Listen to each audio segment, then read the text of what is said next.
Hello students, I am Dr. Umesh Bansod from the Department of English, JM Patel College, Bhandara, Maharashtra. In today's important lecture, we shall try to understand new syllabus of BA Semester 3, BA Part 2, Semester 3 for 2023-24 onwards.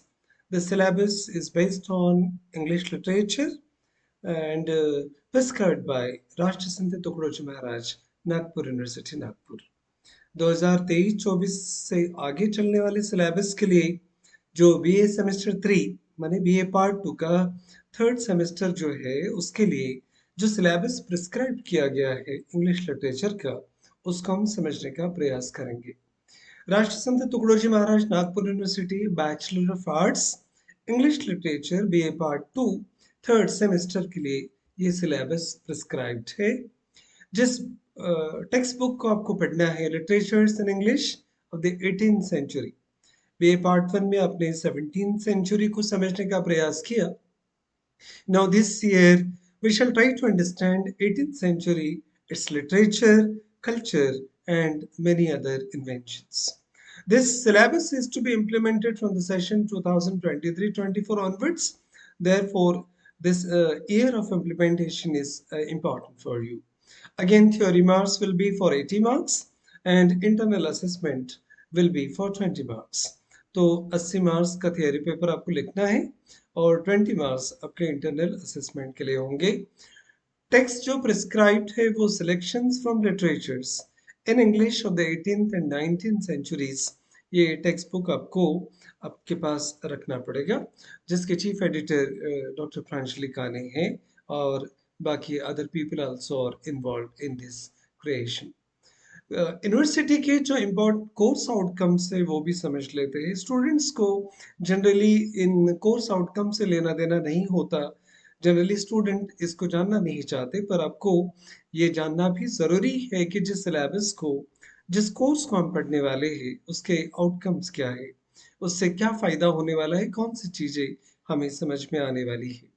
To apply critical and theoretical approaches to the reading and analysis of literary and cultural text in multiple genres, ये एक पहला course outcome है ताकि critical approach आपको समझ में आए। किसी भी रीडिंग को पढ़ते समय किस एंगल से पढ़ना है, कैसे पढ़ना है, क्या समझना है, ये बहुत सारी चीजें इस सिलेबस के माध्यम से आपको समझने का प्रयास करना होगा। दूसरा इंपॉर्टेंट आउटकम है to describe the critical ideas, values and themes. जो भी ड्रामा, नॉवेल, लिटरेचर के बैकग्राउंड आपको पढ़ने हैं वो आपको मदद करेंगे क्रिटिकली किसी भी चीज को एनालाइज करने के लिए। तो उसके आइडियाज क्या है, वैल्यूज कौन कौन से हमें समझने हैं, नॉवेल हो या ड्रामा हो उसकी थीम कौन कौन सी है, ये इस इंपॉर्टेंट टॉपिक पर भी ये सिलेबस रोशनी डालने का काम करता है। तीसरा है to write analytically using language competencies. आपके अंदर लैंग्वेज के अलग अलग कैपेसिटीज को डेवलप करके आपको क्रिटिकल राइटिंग लिखने के लिए काबिल बनाना, ये भी एक कोर्स का इम्पोर्टेंट आउटकम है। फोर्थ है to understand different varieties of literature. ये सबसे इम्पोर्टेंट पार्ट है। अलग अलग सदी के लिटरेचर को पढ़कर हमें डिफरेंट फॉर्म्स जो है लिटरेचर के, वो पोइट्री हो सकती है, प्रोज हो सकता है, ऐसे हो सकता है, नॉवेल्स हो सकते हैं, ड्रामास हो सकते हैं। इन अलग अलग वेराइटीज को भी आपको समझना है। और फिफ्थ है to inculcate the their academics, ethical, moral, national and cultural values. साथ ही साथ एथिकल वैल्यूज कौन से हैं लिटरेचर में, मॉरल वैल्यूज, नेशनल एक अलग प्रकार के इमोशंस को बढ़ाने वाले कौन कौन से, और कल्चरल वैल्यूज क्या है लिटरेचर में। इन सारी चीजों को आपने असेस करने की क्षमता को हासिल करना, ये इम्पोर्टेंट उद्देश्य लेकर यूनिवर्सिटी ने ये सिलेबस बनाया है। चलो अभी यूनिट वाइज समझ लेते हैं सिलेबस को। ये बीए सेकेंड ईयर का थर्ड सेमेस्टर का 2023-24 ऑनवर्ड सिलेबस से इस साल से आपको पढ़ना है। यूनिट 1 जो है वो 20 मार्क्स के लिए होगा। बैकग्राउंड में रीडिंग और लिटरेरी टर्म्स आपको बैकग्राउंड रीडिंग पढ़ना है सेक्शन ए में। ये यूनिट 1 है, इसमें historical, social and cultural background आपको समझना है लिटरेचर का। इसमें सबसे इम्पोर्टेंट है distinguishing features of the Augustan age.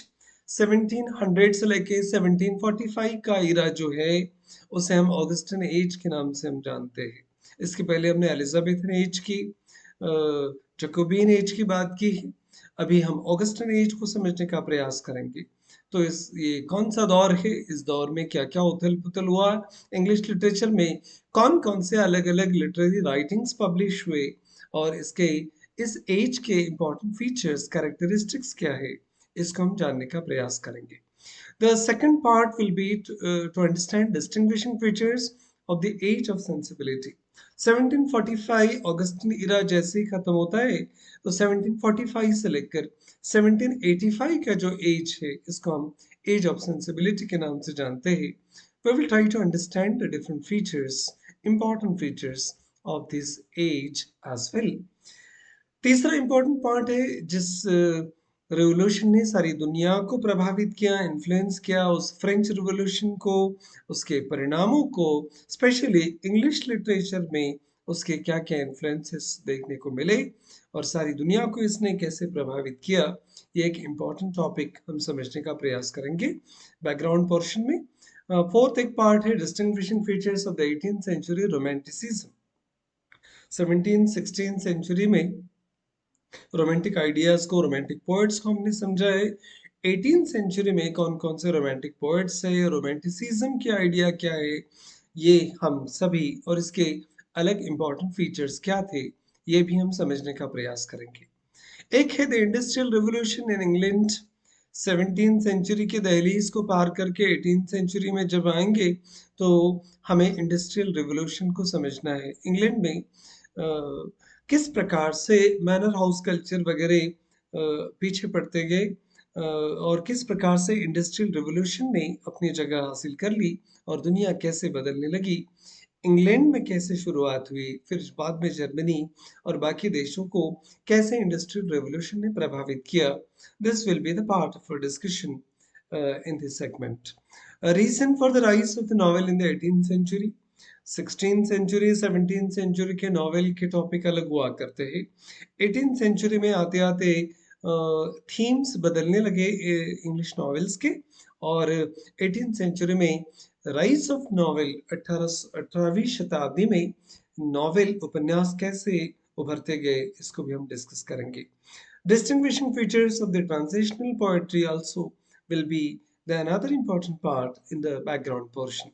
So 20 mark के लिए कुल मिलाकर ये 7 अलग अलग टॉपिक हमें बैकग्राउंड पोर्शन में पढ़ने हैं।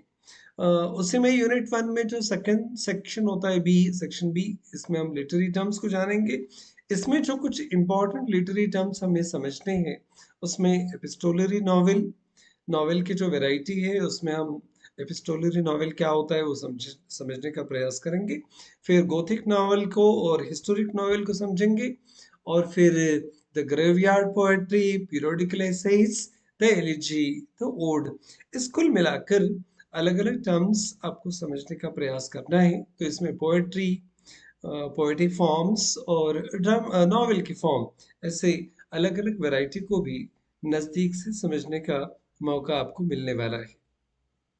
यूनिट्स 2 जो है सिलेबस का वो 20 मार्क्स का होगा, पोएट्री के ऊपर आधारित है। इसमें सबसे पहला जो पोएम हम पढ़ेंगे वो elegy written in a country churchyard, Thomas Gray की सबसे इम्पोर्टेंट पोएम है।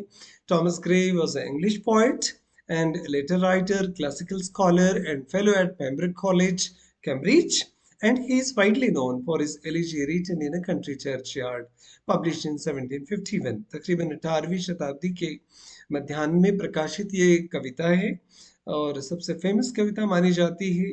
ग्रे अपने आप में एक सेल्फ क्रिटिकल राइटर रहे हैं। 13 poems in his lifetime he has published, पर ये 13 पब्लिश कविताएं काफ़ी है उनको इंटरनेशनल दर्जे का एक कवि बनाने के लिए। तो elegy written in country churchyard एक मास्टरपीस है थॉमस ग्रे का। इस पोएम को हम समझेंगे पोएटिक सेक्शन में। सेकंड पोएम है the world is too much with us, William Wordsworth की कविता है, और एक रोमांटिक पोएट को हम समझने का प्रयास करेंगे। William Wordsworth was an English romantic poet who with Samuel Taylor Coleridge helped to launch the Romantic Age in English literature with their joint publication Lyrical Ballad. Lyrical ballad ST Coleridge के साथ में Wordsworth ने publish किया और यही romantic as की शुरुआत मानी जाती है। तो एसटी कॉलरिज के साथ लिरिकल बैलेड भी उन्होंने पब्लिश किया। The world is too much with अस, इसमें हम समझने का प्रयास करेंगे कि बिना दुनिया के हम कैसे अलग नहीं हो सकते और हम दुनिया का कितना अहम हिस्सा है और नेचर को छोड़कर, सृष्टि को छोड़कर हम कौन कौन सी उलझनों में उलझे हुए हैं, विलियम वर्ड्सवर्थ अपनी बात रखने का प्रयास करते हैं। We will try to understand this poem also. Kubla Khan एक ड्रीम फ्रैगमेंट पोएम है। इंग्लिश लिटरेचर में एस टी कॉलरिज की सबसे अहम कविता है। S T Coleridge was an English poet, literary critic, philosopher and theologian who, with his friend William Wordsworth, was a founder of the Romantic movement in England and a member of the Lake Poets. He also shared volumes and collaborated with Charles Lamb, Robert Southey, and Charles Eliot. तो ऐसे अलग अलग कवियों के साथ में specially theology का अलग से एक अध्ययन एस टी कॉलरिज ने किया है। कविताओं को रिलीजन के साथ कैसे जोड़ा जा सकता है, प्रथाओं से, परंपराओं से, ट्रेडिशन से, कल्चर से, और इसी एंगल से लैंग्वेज का एक अलग अभ्यास एस टी कॉलरिज ने किया है। तो कुबला खान के माध्यम से उनके इमेजरी को हम समझने का प्रयास करेंगे, सिलेक्शन ऑफ वर्ड्स को हम देखेंगे, डिक्शन समझने का प्रयास करेंगे। तो कुल मिलाकर ड्रीम फ्रैगमेंट सेगमेंट में कुबला खान एक सबसे बेहतरीन कविता हमें समझनी है। Ode to the west wind PB Shelley के सबसे फेमस और इम्पोर्टेंट पोएम है। He was one of the major English romantic poet. Coleridge के साथ में, वर्ड्सवर्थ के साथ में और एक रोमांटिक किड्स के साथ में एक रोमांटिक कवि का नाम जुड़ता है, वो है पीबी शैली का। शैली के बिना हम रोमांटिक एज की कल्पना नहीं कर सकते। A radical in his poetry as well as in his political and social views, Shelley did not achieve fame during his lifetime, but recognition of his achievements in poetry grew steadily following his death, and he became an important influence on subsequent generations of poets including Robert Browning, Swinburne, Thomas Hardy and W.B. Yeats.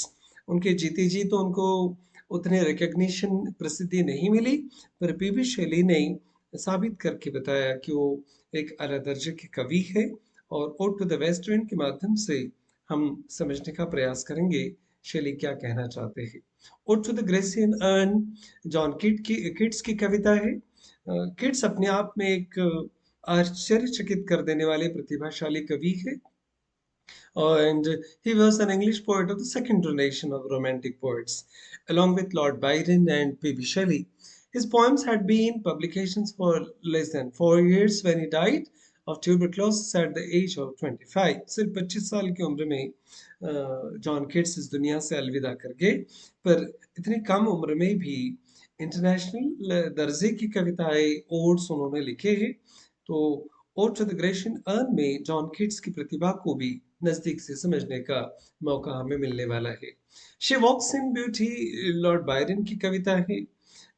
अपने आप में बहुत बेहद handsome कवि के रूप में दुनिया उनको जानती है और चंचल मिजाज के कवि रहे हैं, पर प्रतिभा उनकी छिपी नहीं है। George Byron was an English romantic poet and peer, and he was one of the leading figures of the Romantic movement and has been regarded as among the greatest of English poets.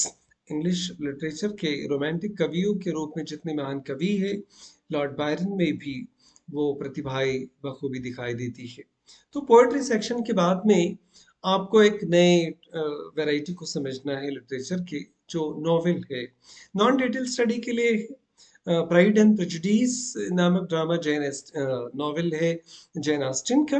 और Jane Austen was an English novelist known primarily for her 6 major novels. अपने 6 अलग अलग उपन्यासों के लिए Jane Austen जानी जाती है, which implicitly interpret, critique and comment upon the British landed gentry at the end of the 18th century. 18वीं शताब्दी में किस प्रकार की माहौल को जेन ऑस्टिन ने देखा, महसूस किया, उसको इस नॉवेल के माध्यम से वो बताने का प्रयास करती है।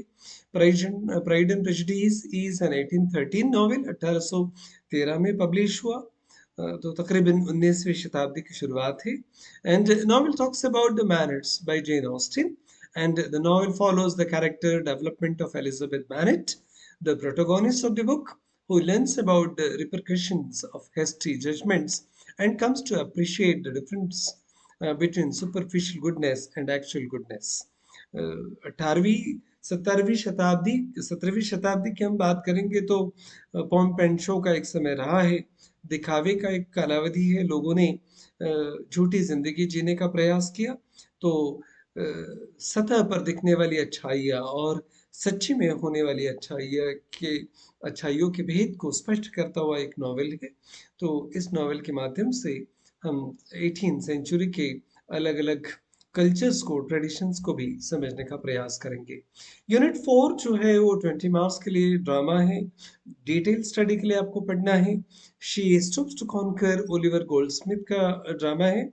Oliver Goldsmith was well-known Anglo-Irish novelist, playwright, dramatist, and poet who is noted for the novel The Vicar of Wakefield, his pastoral poems The Deserted Village, and his plays The Good-Natured Man and She Stoops to Conquer.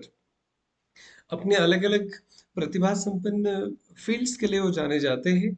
Oliver Goldsmith का ये जो drama है she stoops to conquer is an anti sentimental comedy set in the 18th century. 18वीं शताब्दी के background पे ये drama based है. And the plot of the play tells about the conflict between parents who wish to arrange their children's marriage. ऐसे माँ बाप और बच्चों के बीच के द्वंद्व को दिखाता हुआ ड्रामा है जो अपने बच्चों की शादियां कराने चाहते हैं अपनी कल्पनाओं से, और बच्चे अपने तरीके से अपनी शादी करना चाहते हैं. तो कुल मिलाकर 18वीं 19वीं शताब्दी के लिए एक सूटेबल बैकग्राउंड है. And story is perhaps based on the personal experiences of Goldsmith. ऐसा माना जाता है कि ये ड्रामा गोल्डस्मिथ के अपने खुद के अनुभवों को दर्शाता है. तो कुल मिलाकर इस प्रकार का बैकग्राउंड, पोएट्री सेक्शन, नॉवेल और ड्रामा हमें पढ़ना है. इंटरनल असाइनमेंट भी एक इम्पॉर्टेंट पार्ट है 20 मार्क्स के लिए. तो इसमें प्रोजेक्ट वर्क है. रिसर्च आर्टिकल 300 to 350 वर्ड्स में आपको लिखना है, सबमिट करना है कॉलेज में.